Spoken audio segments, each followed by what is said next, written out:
Hey everyone, Pugs here with two new reviews for y'all. Today I'm covering Plankton Retires and Trident Trouble. I don't appreciate how difficult it has been to find connecting threads between these episode pairs for these introductions. Like, geez, can they at least give me something? Cause I've got nothing. They're not even about the same characters or anything like that. This is very rude of season 10 to do this, in my opinion. Well, anyway. As always, I want to say quickly, thank you to everyone watching today's review, and now let's just get right into it. You would think, given my penchant for mixing episodes up with each other due to even the slightest similarity, that I'd mix up Plankton Retires with New Leaf frequently. In this case, somehow, miraculously, you'd be wrong. Yeah, I don't even know why either, because by all accounts these episodes are very similar, and yet my memories of them are truly distinct. Quite the achievement, honestly. I think it's funny that for once Plankton's schemes of trying to get the Krabby Patty secret formula are considered newsworthy in the world of Bikini Bottom, as this episode opens with a Bikini Bottom news segment of Perch Perkins interviewing Plankton due to a tip saying that Plankton was about to try to steal the formula.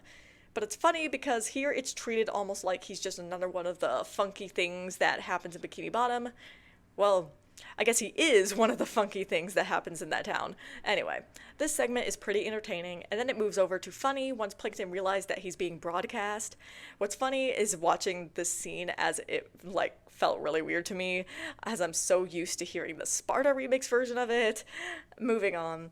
The fact that Plankton's scheme seemingly relies on him acting like a cowboy is funny to me. It gives Mr. Lawrence another chance to show off that hilarious southern accent for Plankton. As the episode goes on, we see more of Plankton's plans being foiled in funny ways. I just like that Mr. Krabs being one step ahead of him. It's usually funny, and it means that he never loses. The episode also takes care to show why Mr. Krabs is always a step ahead of Plankton, and that's because Plankton is a short-sighted fool. No pun intended. It's the Tom and Jerry of it all, or Roadrunner and Wile E. Coyote, or Spy and, Spy. After enough failures, Plankton decides it's time to throw in the towel, much like New Leaf. But to be clear, I don't consider this episode to be ripping off that one in any way. Anyway, Mr. Krabs won't let Plankton go so easily, so he hitches a ride on the bus Plankton takes to Dolesville, great naming, along with SpongeBob. SpongeBob is cute in this episode and plays a good minor supporting role. That is all. SpongeBob and Mr. Krabs follow Plankton around in a sequence that reminds me fondly of Spy Buddies, and then when Plankton reaches the retirement home, I love his little retirement outfit, it's hilarious. Plankton approaching retirement like a scheme is also really funny because of course he would. Upon rewatching this episode, the twist, the first one anyway, is rather obvious for one reason and one reason only. Where the hell is Karen? Plankton didn't bring Karen with him on his retirement excursion? Really? Now, I'd believe it if this was season 8, cough cough, frozen face off cough, but it's not, so yeah. But less obvious, well, not really considering this was the pattern of the episode, was the twist with Mr. Krabs and SpongeBob.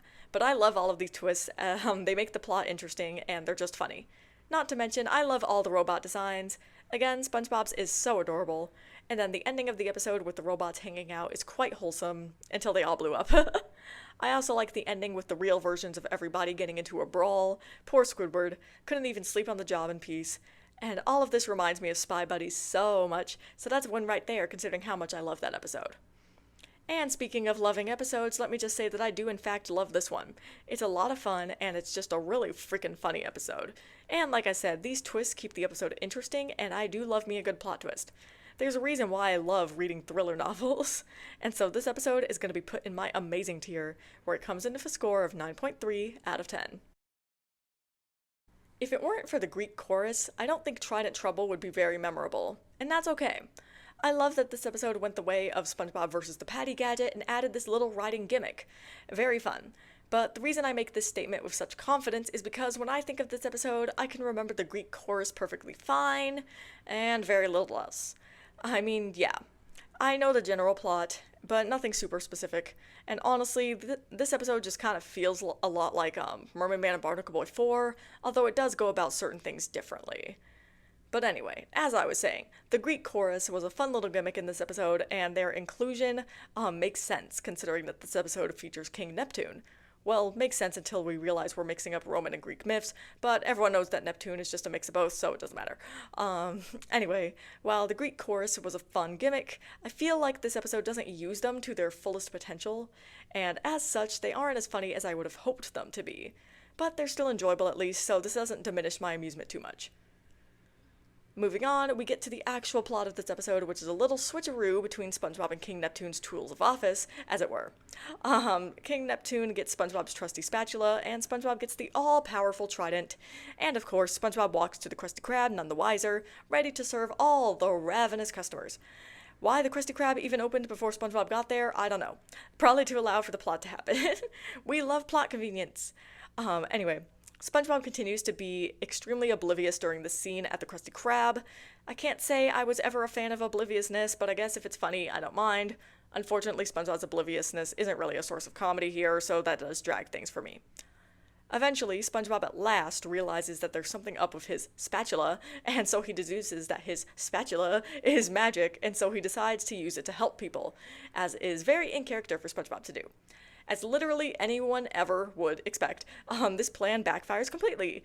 And nothing wrong with this sort of predictability, it's inevitable given what kind of show we're watching, but I just wish the ways it backfired were funnier because none of these bits are making me laugh very much, and I'm not sure why. I guess the jokes just aren't landing for me personally, but at least they're decently amusing, I suppose. The episode reaches its most entertaining when King Neptune finds SpongeBob and manages to get the trident from him after a short action scene. Probably because, one, SpongeBob and King Neptune together is actually somewhat interesting, and two, because of that little action scene. I also choose to think that when King Neptune was like, "Your spatula is just as powerful as my trident," that was a reference to Neptune's spatula. I really think we need more King Neptune and SpongeBob interactions if he's going to be a somewhat recurring character, which I guess he isn't. I can't remember any other appearances for him after this episode, but I'm sure they happen, right? Just none are coming to mind right now. Whatever. Trident Trouble just didn't really do it for me. There's nothing particularly wrong with it, there's just nothing particularly right either. I just think there's a lot of missed potential in this episode, and that disappoints me because it could have been a lot more interesting. I can see why people like this one though, it just wasn't the one for me. And so I'm putting this episode in my okay tier, where it comes into a score of 6.8 out of 10. As always, I'll be ending this video with some closing thoughts of mine. Man, this week I must be having a writer's block moment because I truly can't think of much to talk about here.